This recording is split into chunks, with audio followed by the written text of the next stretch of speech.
Hello friends, welcome to defence matrix. तो UK का जो सबसे लार्जेस्ट वॉरशिप है यानी कि HMS क्वीन एलिजाबेथ, वो इंडियन ओशन पे एंटर कर चुका है और इंडियन नेवी के साथ वो एक्सरसाइज करने वाला है अपने स्ट्राइक टास्क ग्रुप को लेकर। तो आज हम HMS क्वीन एलिजाबेथ के बारे में बात करेंगे और समझने की कोशिश करेंगे कि यूके का ये सबसे बड़ा वॉरशिप इतना पावरफुल क्यों है और क्या इसे इतना इफेक्टिव बनाता है। तो HMS क्वीन एलिजाबेथ क्लास के जो एयरक्राफ्ट कैरियर्स हैं वो 65,000 टन के सुपर कैरियर हैं। तो यहाँ पर हम एक पैरेलल ड्रॉ करने वाले हैं INS विक्रांत के और HMS क्वीन एलिजाबेथ के बीच में।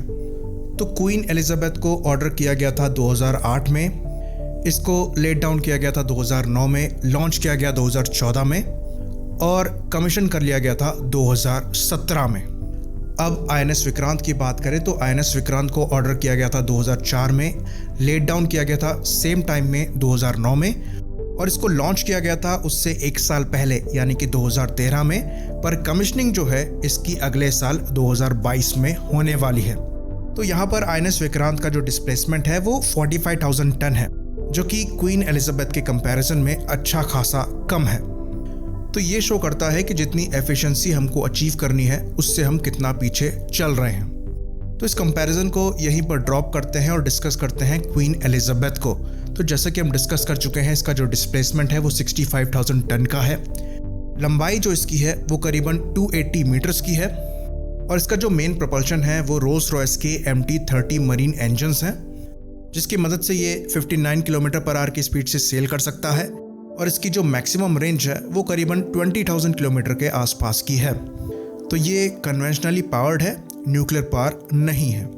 तो शिप को चलाने के लिए आपको करीबन 679 क्रू की आवश्यकता पड़ती है, लेकिन अगर एयर क्रू को भी ऐड कर दिया जाए यानी कि उन क्रू को जो इसके एयर ऑपरेशन के लिए रिस्पॉन्सिबल हैं, तो जो क्रू संख्या है वो बढ़कर 1600 हो जाती है। तो जो डिफरेंट सेंसर हैं इन एयरक्राफ्ट कैरियर के, उनको अभी हम डिटेल में डिस्कस करेंगे। उससे पहले हम डिस्कस कर लेते हैं इनसे ऑपरेट होने वाले एयरक्राफ्ट को। तो ये जो एयरक्राफ्ट कैरियर है ये स्की जंप एयरक्राफ्ट कैरियर है, पर इसमें अरेस्टेड केबल को यूज़ नहीं किया जाता है। तो यहाँ से ऑपरेट होने वाले जो एयरक्राफ्ट हैं वो F-35B हैं, जो कि शॉर्ट टेक ऑफ और वर्टिकल लैंडिंग कर सकते हैं। तो इनसे एक बार में 36 F-35B को ऑपरेट किया जा सकता है, जो कि रॉयल नेवी के हैरियर के रिप्लेसमेंट के तौर पर निकलकर सामने आए हैं। ये एयरक्राफ्ट बहुत ज़्यादा एडवांस हैं, इनके बारे में हम डिटेल में बात कर चुके हैं।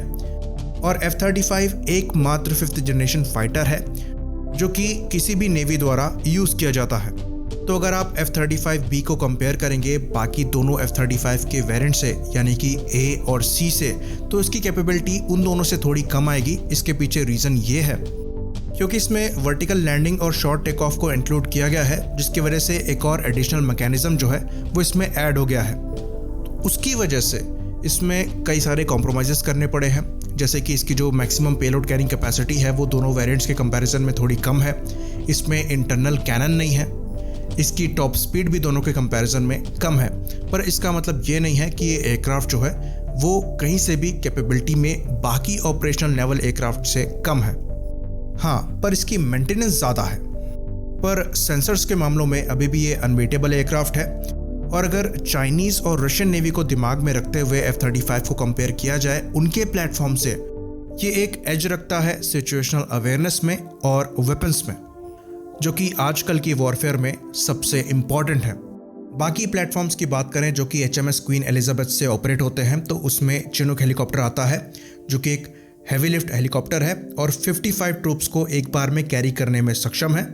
साथ में ये करीबन 10,000 किलोग्राम के आसपास का जो लोड है उसको कैरी करने में सक्षम है, जिसकी वजह से इससे जो बोट्स वगैरह हैं उनको लिफ्ट किया जा सकता है स्पेशल ऑपरेशंस के दौरान।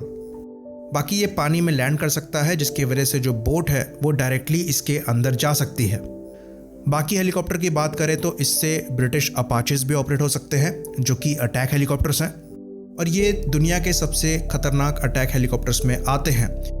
तो ये मरीन ऑपरेशन के सपोर्ट में साथ में एंटी पायरेसी रोल में काफ़ी ज़्यादा हेल्पफुल होने वाले हैं। बाकी इनसे अगस्ता वेस्टलैंड 101 हेलीकॉप्टर भी ऑपरेट किए जाते हैं, जिसे मर्लिन भी कहा जाता है। ये हेलीकॉप्टर्स ट्रूप ट्रांसपोर्ट और एंटी सबमरीन वॉरफेयर में यूज़ किए जाते हैं। तो ये बॉम्ब्स, टोरपीडोज और डेप्थ चार्जर्स को भी ड्रॉप करने में सक्षम है। और ये बहुत ही ज़्यादा कैपेबल हेलीकॉप्टर्स हैं, 3 इंजन के साथ आते हैं, काफ़ी फास्ट हैं और इनका जो एंड्योरेंस है वो भी काफ़ी ज़्यादा बेहतरीन है। साथ में ये सोनार, ECM और रेडार वगैरह से भी लैस हैं, तो सेंसर्स के मामले में भी अच्छा खासा पैक्ड है। बाकी इसी हेलीकॉप्टर पर बेस्ड ये यूज़ करते हैं cruise nest advance early warning system को, जो कि इनका अर्ली वार्निंग एयरक्राफ्ट है। इसमें इन्होंने क्या किया है कि जो मर्लिन हेलीकॉप्टर है उसी में रडार को माउंट कर रखा है, जैसे कि आप पिक्चर में देख सकते हैं। दूसरे हेलीकॉप्टर की बात करें तो इनके द्वारा यूज़ किया जाता है अगस्ता वेस्टलैंड का AW159 वाइल्डकैट हेलीकॉप्टर, जो कि एंटी शिप और एंटी सबमरीन वॉरफेयर के लिए यूज़ किया जाता है, जिसके लिए इसको हर तरह के सेंसर वगैरह से लैस किया गया है और ये सक्षम है एंटी शिप मिसाइल्स को फायर करने में, टॉर्पीडोज को फायर करने में और डेप्थ चार्जेस को डिप्लॉय करने में। तो ये जो सारे प्लेटफॉर्म हैं ये इस एयरक्राफ्ट कैरियर की एयर विंग को बनाते हैं। तो अब बात करते हैं इस एयरक्राफ्ट कैरियर के सेंसर्स की और आर्मामेंट की। तो इस एयरक्राफ्ट कैरियर का जो सबसे बड़ा सेंसर है, सबसे इंपॉर्टेंट रेडार है, वो S1850M रेडार है। तो इस रेडार को BAE सिस्टम और थैलेस ने मिलकर बनाया है। ये रेडार करीबन 1000 टारगेट्स को 400 किलोमीटर की रेंज में पहचानने में सक्षम है और ये इवन स्टेल्थ टारगेट को भी पहचानने में सक्षम है। साथ में ये इतना कैपेबल है कि ये आउटर एटमॉस्फेरिक टारगेट को शॉर्ट रेंज में पहचानने में सक्षम है, जिसकी वजह से ये कैपेबल बनता है जो बैलिस्टिक मिसाइल डिफेंस सिस्टम है उसमें एक बड़ा रोल प्ले करने में। बाकी दूसरे इंपॉर्टेंट सेंसर की बात करें तो इसका जो दूसरा इंपॉर्टेंट सेंसर है वो टाइप 997 आर्टिसन रेडार है, जो कि एक मीडियम रेंज 3D रेडार है। तो इस रेडार की जो रेंज है वो 200 मीटर से लेकर 200 किलोमीटर तक की है और ये एक बार में 900 टारगेट को ट्रैक करने में सक्षम है। साथ में ये इतना कैपेबल है कि ये एक टेनिस बॉल के साइज के टारगेट को, जो कि माक 3 की स्पीड पे ट्रैवल कर रहा है, उस पर भी ट्रैक बनाने में सक्षम है। तो ये सरफेस और एयर दोनों टारगेट को ट्रैक कर सकता है। बाकी इसमें इलेक्ट्रो ऑप्टिकल सेंसर भी दिए गए हैं, जो कि अल्ट्रा इलेक्ट्रॉनिक्स के सीरीज 2500 इलेक्ट्रो ऑप्टिकल सेंसर्स हैं, जो कि विजुअल स्पेक्ट्रम में टारगेट पर ट्रैक मेंटेन करने में सक्षम है। बाकी आर्मामेंट की बात करें तो क्लोज इन वेपन सिस्टम के तौर पर इसमें 3 फैलेंक्स गन दी गई हैं। बाकी इसमें 4 30 मिलीमीटर की DS-30M Mark II गन्स दी गई हैं, जो कि रिमोट कंट्रोल गन है। बाकी इसमें मिनी गन्स भी लगी हुई हैं।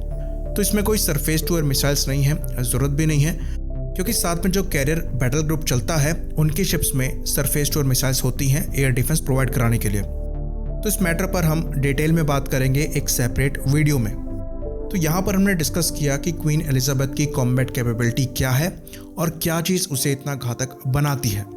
तो इसी बात पर इस वीडियो को हम ख़त्म करेंगे। लाइक करिए, सब्सक्राइब करिए। जय हिंद।